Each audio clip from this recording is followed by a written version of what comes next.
మేము ఈ జనరేషన్‌లో అతి ప్రేమ, అతి కోపం హ్మ్. పెద్ద మైనస్‌గా మారిపోయింది మ్యామ్. వెంటనే ప్రేమ చూపిస్తారు. చిన్న మిస్టేక్ జరిగిన వెంటనే అతి కోపాన్ని చూపిస్తున్నారు. దీని నుంచి యువత ఎలా బయటపడాలి మ్యామ్? యువతకా మీరడిగే ప్రశ్న? యువతకే మ్యామ్. యువతకి. అంటే ఎమోషన్స్ నియంత్రణలో లేకపోవడమేగా అవును మ్యామ్. వీటన్నిటికి కారణం. హ్మ్. నేను గమనించింది 60స్‌కి ఇప్పుడు మేము చిన్న పిల్లలుగా ఉన్నప్పుడు, చాలా పసి వయసులో ఉన్నప్పుడు, తర్వాత అంటే మా అమ్మగారు వాళ్ళ టైంలో మేము చూసింది పెద్దవాళ్ళని. మా అమ్మమ్మ వాళ్ళ టైంలో మేము చూసింది. మా టైము, మా పిల్లలు మమ్మల్ని చూసింది. ఇప్పుడు యంగ్ పేరెంట్స్‌ని చూస్తున్న దానికి చాలా చాలా చాలా తేడాలున్నాయండి. ఓకే. ఎక్కడి నుంచొచ్చాయి ఈ తేడాలు అంటే బేసిక్ ఇవేం మారలా. అన్నీ అవే గదా! అందరూ ఉద్యోగాలు చేస్తున్నారు. అదే టైము స్కూళ్ళకెళ్ళేవాళ్ళు స్కూలుకెడుతున్నారు. కాలేజీల వాళ్ళు కాలేజీలు, ఇంట్లో ఉండేవాళ్ళు బయటికెళ్ళేవాళ్ళు. పని వేళలకి వెళ్తున్నారు. పని చేసుకొని వస్తున్నారు. ఏది మారాయి? స్ట్రెస్ పెరిగింది. ఓకే. ఎక్స్‌పెక్టేషన్ పెరిగింది. స్ట్రెస్ ఎందుకు పెరుగుతోంది? నీకున్న పొటెన్షియల్ కంటే కూడా, నీకున్న శక్తి కంటే కూడా ఎక్కువ నువ్వు సంపాదించాలనే అత్యాస. ఓకే. అత్యాస is leading to stress. Okay. కదా! ఇప్పుడు నువ్వెలా కంపేర్ చేసుకోవాలి? నీకొక 40,000 వస్తుంటే జీతం నీకు ఎంట్రీ లెవెల్‌లో.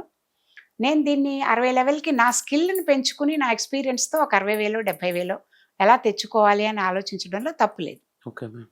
కానీ టెన్షన్ పడి నువ్వు అడ్డదారులు దొక్కి, ఇవాళ వీడికి ఎక్కువ ఇస్తా అన్నాడు, రేపు ఇంకోడు ఎక్కువ ఇస్తా అన్నాడని చెప్పేసి ఊరికే మారిపోతూ, ఎక్కడా లాయల్‌గా లేకుండా, షార్ట్ కట్స్ కొట్టి లేపోతే ఎక్కడి నుంచో లంచాలు మరిగి ఇలా వేరే విధంగా తీసుకున్నావు అనుకోండి, ఆ టెన్షన్ నీకుంటుందా లేదా? అవును. ఆ టెన్షన్‌తో ఉన్న ఉద్యోగం కూడా పోవచ్చు. అవును మ్యామ్. ఎందుకంటే ఇవాళ బ్యాక్‌గ్రౌండ్ సెర్చ్ చేసుకొని నెక్స్ట్ దీనికెళ్ళేటప్పుడు నాకు తెలిసి కొంతమంది ఈ కంప్లెయింట్ కూడా విన్నాను. ఇప్పుడు ఎక్కడైతే నీకు ఎట్లాంటి బ్లాక్ రిమార్క్స్, రెడ్ ఫ్లాగ్స్ వచ్చి నువ్వు అక్కడ మానేసావో, నీకు నెక్స్ట్ జాబ్ రావడం కూడా కష్టమేగా! అవును మ్యామ్.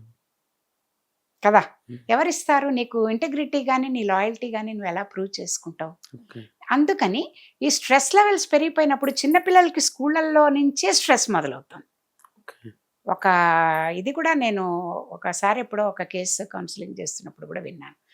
ఆ పాపకి స్ట్రెస్ వచ్చేస్తుంది స్కూల్‌కెడితే. మిగిలిన టైంలో మామూలుగానే ఉంటుంది. అంటే హుహు. ఎందుకు పాపలో ప్రాబ్లమ్ కాదు. సిస్టమ్‌లో ప్రాబ్లమ్. ఓకే. స్కూల్లో ఇప్పుడేంటంటే ఎక్స్‌పెక్టేషన్స్ ఎక్కువవుతాయి. అవును మ్యామ్. ఎక్కువయ్యేసరికి ఏం చేస్తున్నారు, వాళ్ళు చెప్పనివన్నీ కూడా ఇంట్లో పేరెంట్స్ చెప్పాలని, వీళ్ళే చదువుకోవాలని వదిలేయడం, వీళ్ళనే చదువుకు రమ్మనడం, లేపోతే పెర్ఫార్మ్ చేయకపోతే వాళ్ళు చూడు, వీళ్ళు చూడు నీకంత మాత్రం తెలీదా, నువ్వు చేయలేవా అని చెప్పేసి ఆపిల్స్‌ని, ఆరెంజెస్‌ని కంపేర్ చేయడం. Okay ma'am. అందువల్ల చిన్న పిల్లల దగ్గర నుంచి మీకు లక్షణాలు తెలిసిపోతాయి. ఎవరితో మాట్లాడకుండా ఉండడం, చాలా సన్నగా అయిపోవడం, తిండి సరిగ్గా తినకపోవడం, భయపడడం, నిద్ర పట్టకపోవడం, గోళ్ళు కొరుక్కుంటూ ఉండడం అవును. చిన్న పిల్లల్లో. బెడ్ వెట్ చేయడం. ఒక ఏజొచ్చాక కూడా. అవును మ్యామ్. ఇవన్నీ భయం లక్షణాలు. అప్పుడు గ్రహించుకుని మనం ఎందుకని, దేనివల్ల స్ట్రెసొస్తోంది. అంత చిన్న పిల్లలకే స్ట్రెస్ ఉంటోందే, మరి యంగ్‌స్టర్స్‌కి, టీనేజర్స్ కంటే ఎంతుంటుంది? ఇప్పుడు వాడెవరో 1,00,000, 2,00,000 పెట్టి ఫోన్ కొనుక్కున్నాడు. నేనెప్పుడు కొనుక్కోవాలి? వాడొక 2,00,000 పెట్టి బైక్ కొన్నాడు. నేనెప్పుడు కొనుక్కోవాలి? ఏమిటో మా నాన్న ఇంత బిదగా ఉన్నాడు. నేనెప్పుడు కొనుక్కుంటాను? కంపారిజన్స్. అవును. ఎందుకు నాకు అవసరమైనది కొనుక్కున్నప్పుడు కొనుక్కుందాం తప్పని కాదు. కానీ నీకు వెహికల్ దేనికోసం అవసరం? అలా ఆలోచించడం నేర్పించాలండి. వెహికల్ ఒక దగ్గర నుంచి ఓ దగ్గరికెళ్ళడానికి నీకు అవసరం. అది 250 సీసీయా? 180 సీసీయా? వేరే ఏమిటి అనేది నీ ఆర్థిక పరిస్థితిని బట్టి, నీకున్న దీన్ని బట్టి డిసైడ్ చేసుకోవాలి. అవును మ్యామ్. నీకు ఏదైనా point A to point B వెళ్ళేందుకే కదా! అవును. అది నువ్వు నీకు శక్తికి మించి కలలు కని అది డిసప్పాయింట్ అయ్యి నువ్వు స్ట్రెస్ తెచ్చుకునే బదులు నా లిమిట్ ఇది. తర్వాత బావుంటే మళ్ళీ ఇంకో సెకండ్ హ్యాండ్ ఇది అమ్మేసి తర్వాత కావాలంటే కొనుక్కుంటా. ఇప్పటికి నేను ఇది కొనుక్కోగలను. ఓకే. నా పర్పస్ సర్వ్ అవుతుంది. నేను ట్రావెల్‌కి తొందరగా వెళ్ళాలి అనుకునే మనస్థితికి అలవాటు చేసి రెస్పాన్సిబిలిటీ షోల్డర్ చేయడం అనేది గూడా చిన్నప్పటి నుంచి పేరెంటింగ్‌లో నేర్పించాలి. Okay ma'am. తల్లిదండ్రుల బాధ్యత.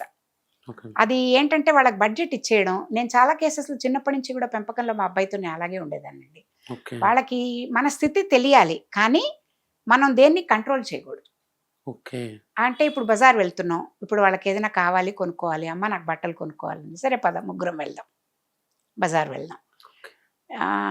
ఏవేవో తెలీదు వాళ్ళకి. 5 ఏళ్ళు, హ్మ్. 6 ఏళ్ళు ఉన్న పిల్లలకి దీని రేటు 10,000 అని, దాని రేటు 1000 అని ఏం తెలుస్తుంది? తెలియదు. మన నాన్న అంత అంటే కొనగలడు. కానీ అవసరమా? తెలీదు. అవును మ్యామ్. నాకిది కావాలి, ఇది కావాలంటే తల్లిదండ్రులు కూడా పాపం ముద్దుకి వాడు అడిగాడు కదా అని వాళ్ళదేదో సాక్రిఫైస్ చేసి వాటి విలువ వాళ్ళకి తెలీదండి. ఏదైనా 6 నెలలే, ఏడాదే కదా! ఊరికే అదే షర్ట్ రోజు వేసుకుంటాడా? విసుగొస్తుంది. అవును. 10,000 పెట్టి కొన్నా, 100 పెట్టి కొన్నా కొన్ని రోజులేసరికి పడేయాల్సిందే. అవును. అది వాళ్ళకి అవగాహన ఉండదప్పుడు. అందుకని నువ్వేం చేయాలి? బడ్జెట్ చెప్పాలి. నాన్న నీకు స్కూల్ డ్రెస్సులు కాక మామూలుగా వెళ్ళేటప్పుడు వేసుకునేవి మంచివి కొన్ని జతలు. నీకు మామూలుగా బయటికెళ్ళేవి వేసుకోవడానికి. మన స్టేటస్‌కి మించి వేసుకోవడం ఎప్పుడూ కరెక్ట్ కాదు. దానివల్ల చాలా ప్రమాదాలు. You will be the odd man out in your group. ఇలా చెప్పాలి. ఎందుకంటే ఒక మధ్య తరగతి కుటుంబీకులతో ఒక స్కూల్‌కెళ్ళి అలాంటి వాళ్ళతో తిరుగుతున్న మనిషి, వాడు ఒక 2,00,00,000 కారులోంచి దిగితే వాడెవరితో కలవగలడండి? ఎవరితో కలుపుకోరు. అవును మ్యామ్. ఆ గ్రూపులు వేరుంటాయి. అవును. ఆ గ్రూప్స్‌లో ఉన్నప్పుడు అది వేరు. అందుకని ఆ స్టేటస్ సింబల్ లాగా ఒకటి చూసి ఇది కావాలి అని అనుకోవడం కరెక్ట్ కాదు అనే విషయం పిల్లలకి ఎంత చిన్నప్పటి నుంచి అలవాటు చేస్తామో, అంటే నీ బడ్జెట్ నాన్న ₹1000 చూసుకో. నీ ఇష్టం కలర్, డిజైన్ అవన్నీ. నీకేం కావాలో అది తీసుకో. అంతేగాని ఈ బ్లూనే యేసుకో. హ్మ్. నాకు నచ్చింది నువ్వు ఈ పింకే కొనుక్కో అని మటుకు అనకూడదండి. ఓకే. పిల్లలకి చిన్నప్పటి నుంచి కూడా ఫ్రీడమ్ అనేది అలా ఇవ్వాలి. ఓకే. నీకు నచ్చింది చేసుకో నాన్న, బడ్జెట్ ఇది హ్మ్. అని చెప్పామనుకోండి, మీకు తెలియకుండా వాడే ఒక ఏజ్ వచ్చాక, నాన్న 1000 కూడా అక్కర్లేదు నాన్న, మా ఫ్రెండ్స్ అందరూ చెప్పారు అక్కడ ఎక్కడో సేల్ నడుస్తోందిట. ఫ్యాక్టరీ అవుట్‌లెట్ ఇదే 600కి వస్తుందన్న.